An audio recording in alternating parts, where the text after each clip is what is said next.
요즘 변호사님들이랑 상담을 하다 보면 정말 많이 듣는 질문이 있어요. 대표님, 이제 AI 검색 시대인데 블로그 계속 해야 하나요? 요즘 사람들은 챗GPT한테 물어보고 답을 얻는데 네이버 블로그가 아직 효과가 있나요? 사실 이런 고민은 당연합니다. 검색 환경이 정말 빠르게 변하고 있기 때문인데요. 예전에는 누군가 법률 문제가 생기면 무조건 네이버에만 검색을 했습니다. 상속 전문 변호사, 이혼 전문 변호사, 형사사건 변호사 뭐 이렇게 검색을 하고 블로그를 보고 홈페이지를 보고 상담 신청을 했습니다. 그런데 지금은 과정이 하나가 더 추가됐어요. 바로 AI입니다. 사람들은 먼저 AI에게 물어봅니다. 아, 맞아요. 요새 AI 활용도가 되게 높아지면서 AI가 친숙하시든 친숙하지 않으시든 AI가 되게 보편화가 됐잖아요. 그래서 어떤 문제가 생겼을 때 먼저 AI한테 한번 물어보고, 예를 들어서 뭐 배우자가 재산을 숨기고 있는데 어떻게 해야 하나요? 상속받은 재산을 형제가 나누지 않고 있는데 어떻게 해야 되나요? 사기를 당했는데 신고하면 돈을 받을 수 있나요? 변호사 사무실에 문의할 법한 질문들을 먼저 AI로 질문을 하고 AI가 이제 정보를 정리를 해주는 시대가 된 거라는 거죠.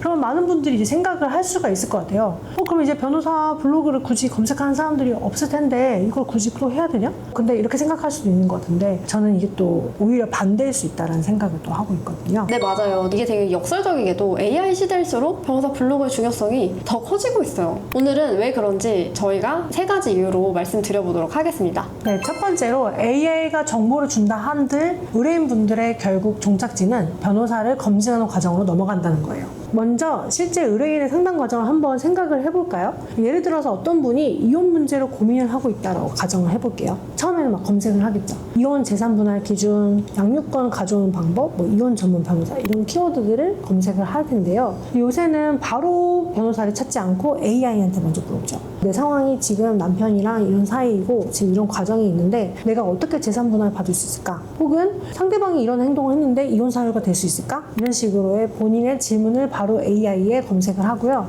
AI는 여기에서 관련 법률 정보를 정리를 해주는 거죠. 그런데 여기서 중요한 부분이 있는데요. 법률 문제는 단순히 정보 검색으로 끝나지 않고, 왜냐하면 사람들이 이런 고민을 하게 되거든요. 내 사건이 진짜 이런 사건인가? 혹은 이 사건을 지금 AI가 제대로 이해를 하고 있을까? 실제로 이렇게 해도 되는 걸까? 이런 식으로의 생각이 되기 때문에 AI를 이용한다 하더라도 반드시 검증 과정이 들어간다는 거죠. 그리고 그 과정에서 보이는 것이 바로 블로그라고 할 수 있습니다. 맞아요. 많은 변호사님들이 블로그를 이제 단순히 광고창이다 이렇게 생각을 하시는데, 의뢰인 입장에서는 블로그는 좀 다를 수 있습니다. 이 변호사가 어떤 기준으로 사건을 바라보는 사람인지를 확인하는 공간이 될 수가 있어요. AI가 여러 변호사를 찾게 해준다면 블로그는 그 중에서 실제 상담까지 연결시키는 역할을 해줄 수 있습니다. 자, 이제 두 번째 이유를 설명을 드릴게요. 앞으로 블로그는 검색 노출보다 AI가 참고하는 컨텐츠가 되는 게 또 중요합니다. 이게 두 번째 이유예요. 앞으로 법률 컨텐츠의 경쟁 방식도 바뀔 가능성이 높습니다. 예전에는 대부분 이렇게 생각을 했어요. 저도 블로그 상위 노출이 중요하다. 그래서 키워드를 반복하고 검색량이 높은 주제를 찾고 노출 순위를 높이는 데 집중했습니다.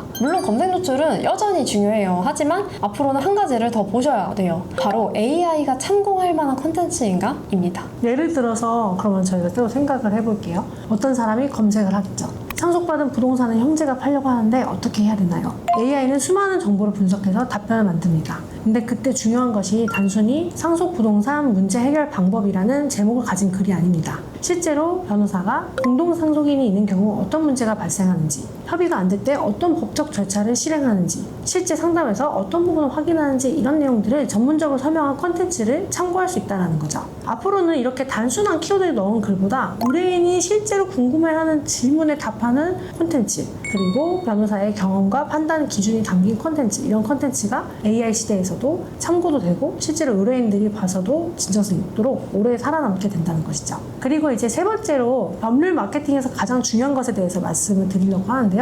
바로 신뢰겠죠. 신뢰가 가장 중요하다고 생각하는데요. 이 키워드가 굉장히 중요한 이유는 법률 서비스는 일반 상품과 아예 성격이 다르기 때문이에요. 사람들은 변호사를 단순히 가격 비교해서 여기가 더 저렴한 것 같다 라고 해서 선택하지 않죠. 맞아요. 사실 변호사님을 찾는 상황 자체가 나의 재산, 내 사업, 내 가족, 내 인생이 걸린 문제이기 때문인데요. 그래서 의뢰인은 계속 확인을 합니다. 이 변호사님 정말 이 분야 경험이 많으신가? 내 사건을 제대로 이해할 수 있는 분이신가? 믿고 내 이야기를 맡겨도 되는가? 그래서 실제로 상담 현장에서 이런 얘기를 많이 듣습니다. 변호사님 블로그를 몇 달 동안 봤습니다. 유튜브도 계속 봤는데 설명하는 방식이 믿음이 마음이 가더라고요. 그래서 다른 것보다 여기로 연락을 했어요. 이게 바로 컨텐츠가 가진 힘이라고 생각을 해요. 당장 상담 신청 하나를 만드는 게 아니라 기간을 두고 신뢰를 쌓아서 나중에 중요한 순간에 선택받게 만드는 거죠. 네, 여기까지 저희가 드린 내용을 정리를 하면요. AI 시대라고 해서 변호사님의 블로그가 필요 없어지는 것이 아닙니다. 오히려 역할이 바뀌고 있습니다.